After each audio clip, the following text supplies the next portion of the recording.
الانبیاء والمرسلین اما بعد۔ اب ہم واقعہ پڑھ رہے ہیں حضرت حذیفہ بن یمان رضی اللہ تعالیٰ عنہ۔ چاہے مہاجر کہلاؤ چاہے انصاری، ان دونوں میں سے جو نسبت پسند ہے اس کا بخوشی آپ انتخاب کر سکتے ہیں۔ یہ وہ سنہری کلمات ہیں جو رسول اللہ صلی اللہ علیہ وسلم نے اس وقت استعمال کیے جب حضرت حذیفہ بن یمان نے آپ سے پہلی ملاقات کی تھی۔ ان دو قابل قدر نسبتوں میں سے حضرت حذیفہ بن یمان کو ایک کا انتخاب کرنے کا حکم دیا گیا۔ یہ بھی ایک دلچسپ داستان ہے۔ حضرت حذیفہ بن یمان کے والد مکہ معظمہ کے بنی عبس قبیلے میں پیدا ہوئے۔ بنی عبس عین بے سین، عبس قبیلے میں پیدا ہوئے۔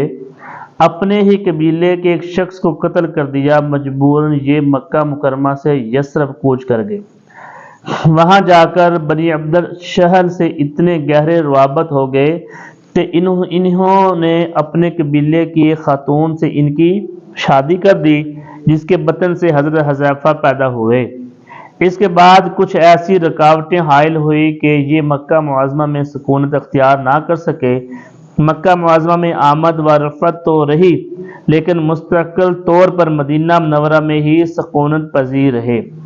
جب اسلام کا نور جزیرہ نمائے عرب میں پھیلنے لگا تو ابو حذیفہ بنی عبس کے ان 10 خوش قسمت افراد میں سے ایک تھے جو رسول اقدس صلی اللہ علیہ وسلم کی خدمت میں حاضر ہوئے اور آپ کے روبرو اسلام قبول کرنے کا اعلان کیا۔ یہ ہجرت سے پہلے کا واقعہ ہے۔ حضرت حذیفہ خاندانی اعتبار سے مکی اور پیدائشی اعتبار سے مدنی تھے۔ حضرت حذیفہ مسلمان گھرانے میں پیدا ہوئے، مسلمان ماں باپ کے گھر پرورش پائی۔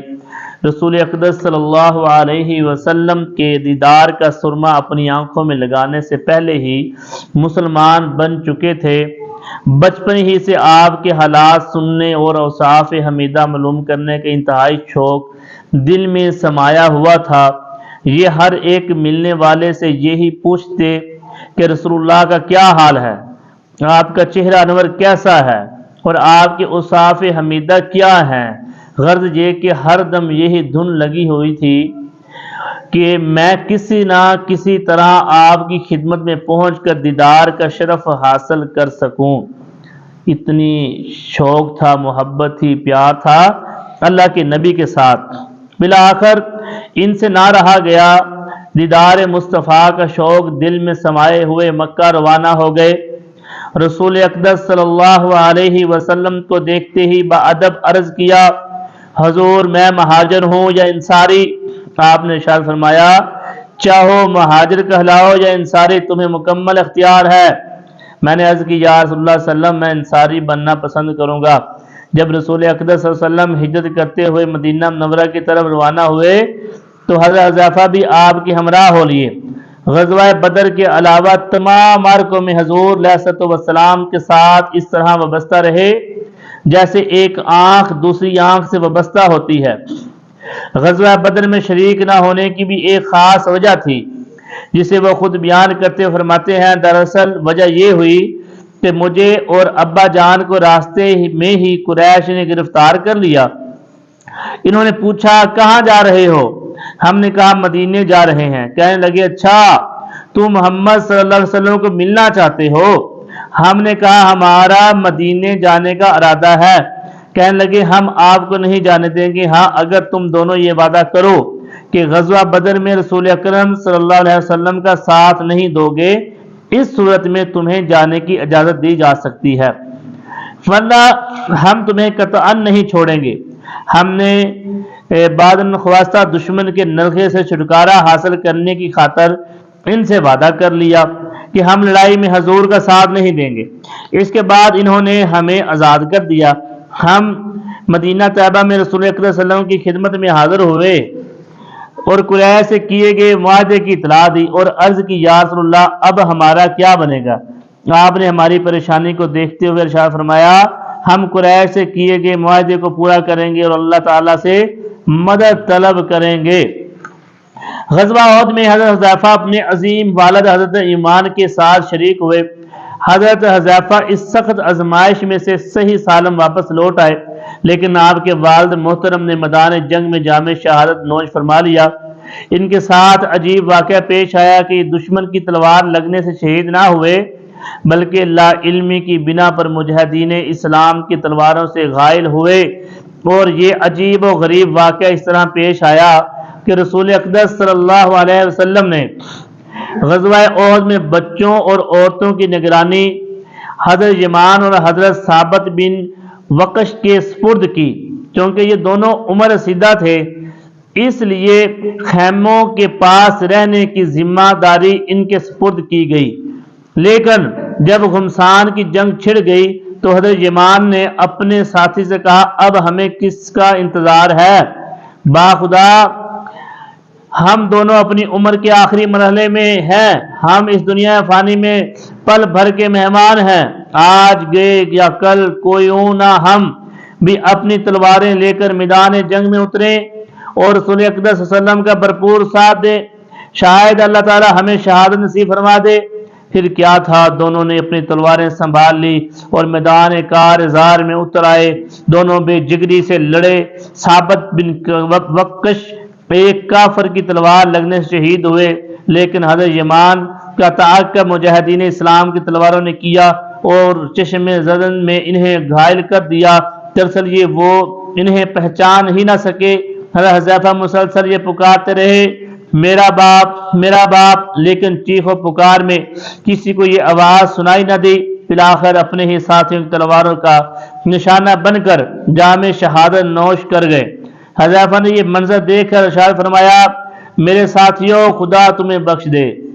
جب رسول اقدس صلی اللہ علیہ وسلم کو حقیقت حال کا علم ہوا، آپ نے حضرت حذیفہ کو ان کے باپ کی دید دینے کا ارادہ ظاہر کیا تو حضرت حذیفہ نے عرض کی، یا رسول اللہ، ابا جان شہادت کے طالب تھے، وہ انہیں مل گئی، الہی گواہ رہنا، میں نے یہ دید مسلمانوں کے لیے وقف کر دی۔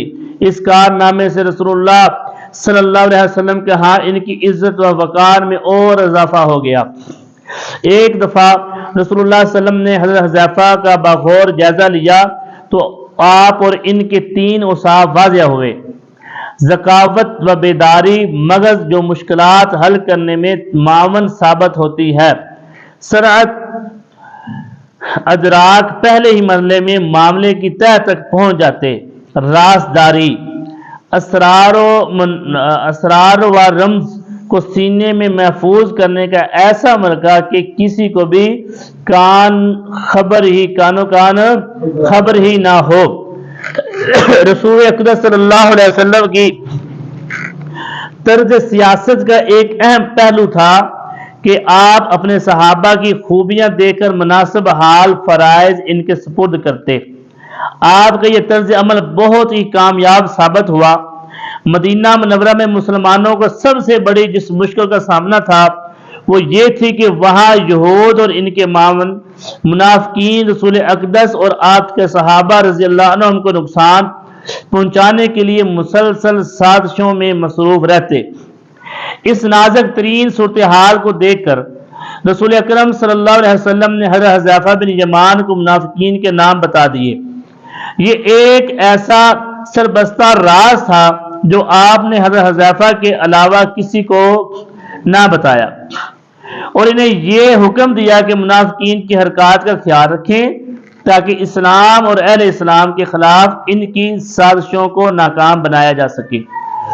اس دن سے حضرت حذیفہ کو رازدان رسول صلی اللہ علیہ وسلم ہونے کا عظیم شرف حاصل ہوا۔ رسول اقدس صلی اللہ علیہ وسلم نے حضرت حذیفہ کی خداداد صلاحیتوں سے نازک ترین مواقع پر بھرپور فائدہ اٹھایا۔ ان کی ذہانت، ذکاوت، سرعت و ادراک، معاملہ فہمی جیسے اعلیٰ اوصاف نے کئی مواقع پر نہایت مفید کارنامے سر انجام دیے۔ غزوہ خندق کے موقع پر مدینہ منورہ میں آباد مسلمانوں کو مشرکین عرب نے چاروں طرف سے گھیر میں لے لیا۔ یہ محاصرہ بہت طویل اختیار کر گیا۔ مصائب و مشکلات کے پہاڑ ٹوٹ پڑے۔ اس مشکل گھڑی میں قریش اور ان کے حلیف بھی چندہ آسودہ حال نہ تھے۔ اچانک ایک تیز آندھی چلی جس نے دشمن کے خیمے اکھاڑ دیے، پکی پکائی دیگیں الٹا دی، چراغ گل کر دیے، چہرے خاک آلود، آنکھیں اور ناک مٹی سے بھر دیے۔ آن وحد میں دشمن کی طاقت مزحل ہو گئی اور فاسد عزائم خاک میں مل گئے۔ یہ اللہ کی طرف سے خاص مدد تھی واقع خندق کے وقت اللہ کی طرف سے مسلمانوں کے لیے۔ جنگی نقطہ نظر سے اس قسم کے نازک ترین مواقع پر شکست اس فوج کو ہوتی ہے جو پہلے آوازاری کرنے لگے، اور اس فوج کو کامیابی فتح یاب صبر کیا جاتا ہے جو صبر و تحمل کا بھرپور مظاہرہ کرے۔ اس موقع پر رسول اللہ صلی اللہ علیہ وسلم کو حضرت حذیفہ بن یمان کے تجربہ و مہارت کی ضرورت پیش آئی۔ آپ نے انہیں دشمنان اسلام کے اندرونی حالات معلوم کرنے روانہ کیا تاکہ یہ صحیح صورتحال کا جائزہ لے کر آپ کو آگاہ کر سکے۔ آپ اپنا بھیس بدل کر اپنی جان ہتھیلی پر رکھتے ہوئے دشمن کی صفوں میں جا گھسے اور کسی کو خبر بھی نہ ہوئی۔ اس موت کے سفر کی روداد ہم آپ کو حضرت حذیفہ کی زبانیں سناتے ہیں۔ حضرت حذیفہ رضی اللہ عنہ بیان کرتے ہیں، ایک رات ہم صف بنائے بیٹھے تھے، ابو سفیان کا خیمہ بلائی جانب تھا۔ یہودی قبیلے بنو قریظہ کے افراد نشیبی علاقے میں برجمان تھے۔ مجھے ان کی طرف سے زیادہ خطرہ تھا کہ کہیں یہ ہماری خواتین اور بچوں کو نقصان نہ پہنچائیں۔ اتنی تیز آندھی اور تاریک رات ہم نے کبھی نہ دیکھی۔ آندھی کی آواز بجلی کی کڑک کی مانند تھی۔ ظلمت شب کا حال یہ تھا کہ کوئی اپنا ہاتھ قریب سے بھی دیکھ نہ سکتا تھا۔ منافقین رسول اقدس سے اجازت طلب کرنے لگے۔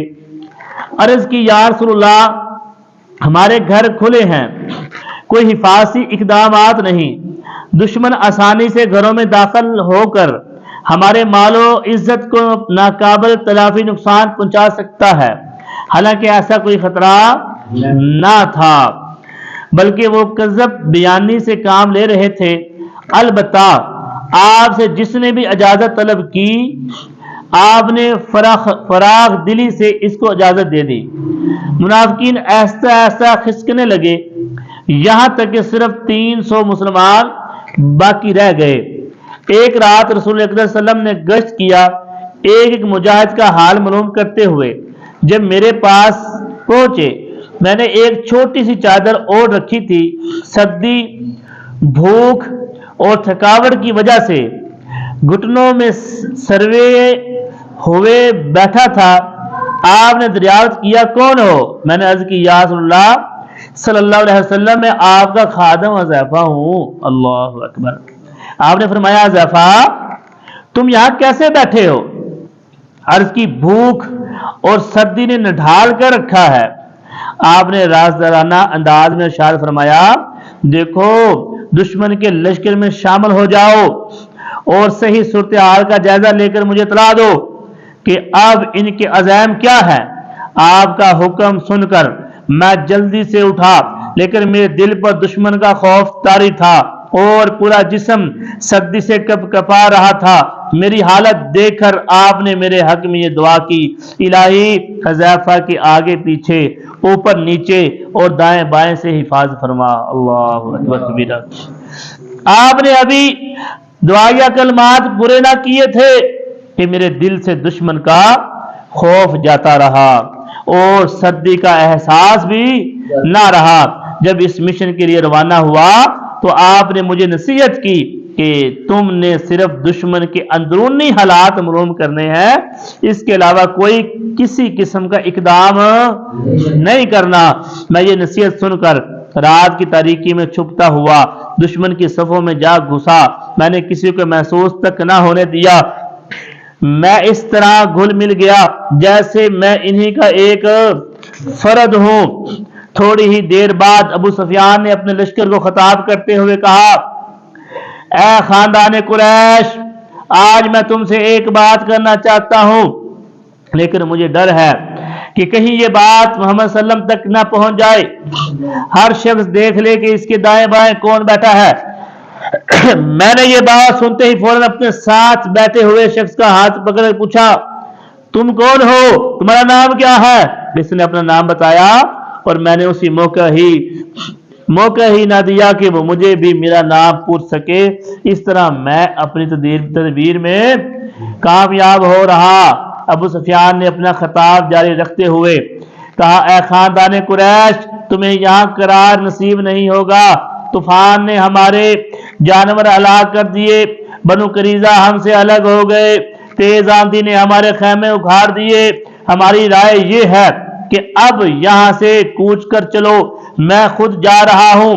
اتنا کہا اونٹ پر سوار ہوا, اسے ایڑی لگائی اور چل دیا. حضرت حذیفہ رضی اللہ عنہ بیان کرتے ہیں ابو سفیان اس رات میری عزت میں تھا.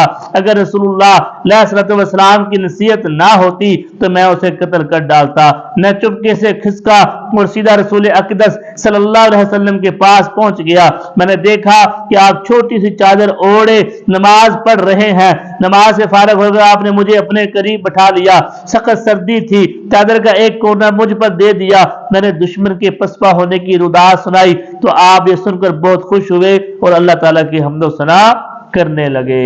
یہ تھے حضرت حذیفہ بن یمان رضی اللہ تعالیٰ عنہ. یہ ان کی داستان ہے, مگر یہ درخت ان کی داستان کا چھوٹا سا پہلو ہے. ان کی زندگی بڑی آزمائشوں میں بھی آئی. یہ نبی علیہ الصلوۃ والسلام کا رازدان بھی تھا. یہ ایمان فروز اور بڑا ایمان والا مجاہد صحابی ہے جس کا نام حضرت حذیفہ بن یمان رضی اللہ تعالیٰ عنہ ہے, جن کا باپ بھی اس راستے میں قربان اور خود بھی اس راستے میں قربانی دی. تو اسی لیے اللہ رب العزت نے انہیں دنیا میں اور آخرت میں عزتیں عطا فرمائی. وہ معزز تھے زمانے میں مسلمان ہو کر, اور آج ہم ذلیل و خوار ہوئے تارکے گناہ ہو کر. اللہ